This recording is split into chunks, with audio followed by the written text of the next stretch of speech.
Olha, vou trazer agora uma informação importante e chama a sua atenção. O Panorama da Saúde Mental 2024, uma pesquisa desenvolvida pelo Instituto Cactus, em parceria com a Atlas Intel, revelou uma revelação preocupante entre o uso intensivo e excessivo das redes sociais e a ansiedade em jovens.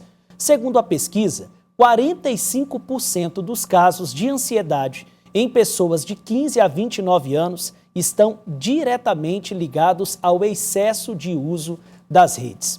Nós vamos entender um pouco mais sobre esse assunto com o psicólogo e doutor em saúde coletiva, Eduardo Moita, que atendeu ao nosso convite. Muito obrigado pela sua presença aqui, doutor Eduardo. Obrigado a vocês, é uma satisfação muito grande estar aqui hoje tratando de um tema que é tão importante para a nossa sociedade, que é a questão do controle e a questão da forma adequada do uso da internet. Bom, a gente tem a rede social e inicialmente foi pensada assim, ou pelo menos era como a maioria das pessoas, como uma forma de entretenimento, uma forma de se comunicar com quem você não podia estar ali presencialmente. Depois se tornou ferramenta de trabalho e agora a gente já vê a rede social envolvida em uma questão grave de saúde, despertando ansiedade na população jovem. O que tem acontecido? Por que ela está se tornando nociva, doutor Eduardo?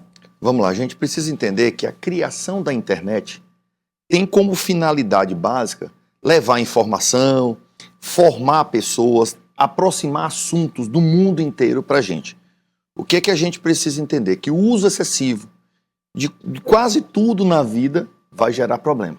A gente precisa entender que nós precisamos estabelecer tempo de uso dessa internet. Precisamos entender que aquela internet, o que está em rede social, nem sempre é verdadeiro. A gente precisa entender que vida ideal não existe, que modelo de vida ideal não existe.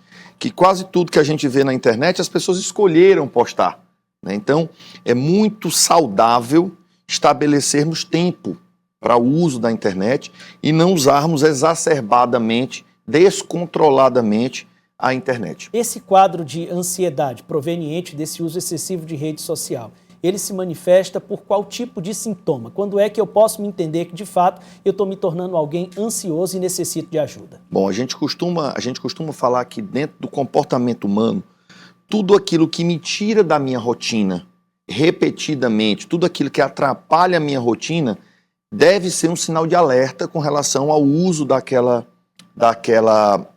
plataforma. Por quê? Porque de repente eu percebo que eu estou dormindo muito tarde, eu percebo que não estou conseguindo me desligar da internet, então a gente sempre orienta a fazer um processo de desmame. Se vai diminuindo gradativamente o uso da internet, vai estabelecendo horários de uso e vai reduzindo para o teu corpo, para a sua cabeça e se adaptando àquela realidade. É muito importante compreender isso, é muito importante entender que nossos menores de idade precisam ser assistidos, precisam ser assistidas. Você, Tiago, tem filho, não tem nenhum problema você ter a senha do seu filho, não de forma escondida, não de forma velada, né? Mas ele sabendo, ela sabendo que você tem a senha, que você é o pai, que você está ali para orientar, né?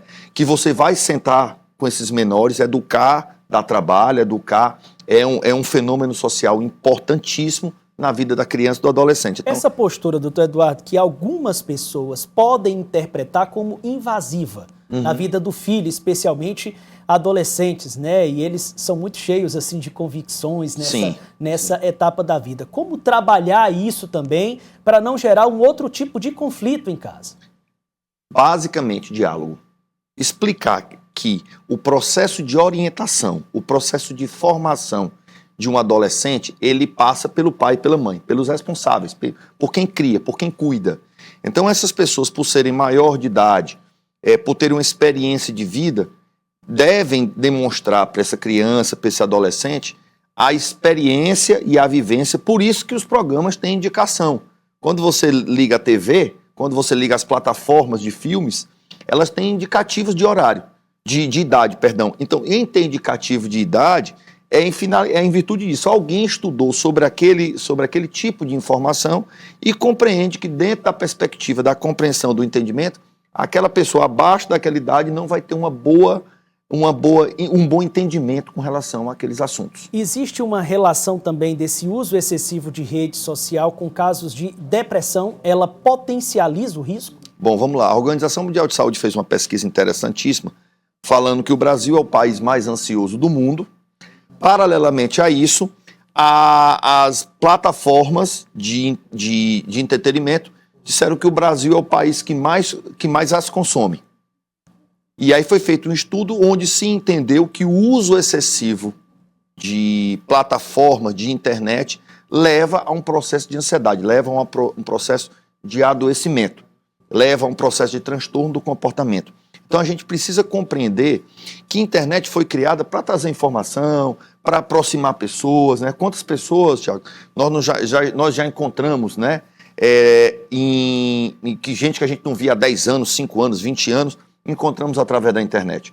Mas a gente precisa entender que a internet é um momento da minha vida, ela não é a minha vida única e exclusivamente. Eu não devo passar o dia inteiro pensando em manipular um Instagram, um Facebook, um WhatsApp. Eu preciso ter vida presente, eu preciso ter cotidiano e entender que ela é para aproximar e facilitar, ela não deve dominar a minha vida. Já existem países em outras partes do mundo adotando a proibição de rede social para menores de 18 anos. O senhor considera uma alternativa a ser pensada aqui no Brasil diante do que essas pesquisas apontam? Olha, a Austrália já fez isso, né? E ainda não saiu um dado estatístico do pós-proibição. Para a gente reflexos, né? Os reflexos, os resultados daquilo que foi feito. O que é que a gente precisa entender? O modelo do adolescente precisa ter regra. Todo adolescente, toda criança, ela tem a hora de ir para a escola, ela tem a hora de voltar da escola, ela tem a hora de estudo, ela tem a hora do lazer. E dentro da hora do lazer é preciso que tenha, né? A criança quer ter aquele momento de internet. Se o pai e a mãe entender que sim, ok. Se o pai e a mãe entender que não, também ok. A gente precisa entender que pai e mãe precisa criar hábitos educacionais. É muito importante, muito saudável não estabelecer aquelas comparações. Quando a gente era mais novo, você lembra disso? Que, pai, mãe, todo mundo vai. O que é que nossos pais diziam? Você não é todo mundo. Então, em alguns processos educacionais, isso é sobre isso. O pai e a mãe têm esse papel de educar, de levar formação para essa criança, para esse adolescente, e cada casa tem um modelo, cada casa tem uma situação que o pai e a mãe julgam adequados e que devem ser seguidas. Bom, a autoestima é algo muito importante, né, na afirmação da identidade da pessoa, no sucesso dela na lida nas mais diferentes áreas da vida. De que forma o excesso de exposição às redes sociais pode interferir nesse aspecto da geração de uma autoimagem adequada e de uma autoestima também? Aquilo que a gente falou um pouquinho no início, né? As redes sociais, a gente posta aquilo que a gente quer mostrar. A melhor parte da vida. A melhor parte da vida. A melhor forma. Todos nós temos problemas, todos nós temos grandes perdas, grandes vitórias, grandes conquistas, grandes derrotas. É muito importante a gente não romantizar que a vida é só de um jeito. A frustração, a perda, ela educa, ela ensina muito. A gente entender que a vida, durante o percurso da vida, nós vamos ganhar muitas coisas, mas nós vamos perder outras tantas. E a gente precisa buscar entender e ter esse amadurecimento, que é um amadurecimento emocional. Os grandes estudiosos do comportamento hoje, eles falam muito na questão da inteligência emocional, que é a nossa habilidade em saber se relacionar, em saber ouvir um não, em construir boas relações e ter uma dinâmica saudável de vida. E a gente precisa compreender isso. A internet é importantíssima. Ela foi criada com intenção muito boa, mas o uso excessivo dela, como de tantas outras coisas na vida, causam problemas e às vezes problemas muito graves de saúde, que são ansiedade, são transtornos do comportamento. Bom, nós temos uma telespectadora assídua, ela não tira os olhos do Notícia da Manhã, a Tessiane. Ela estava perguntando aqui se a ansiedade pode desenvolver refluxo.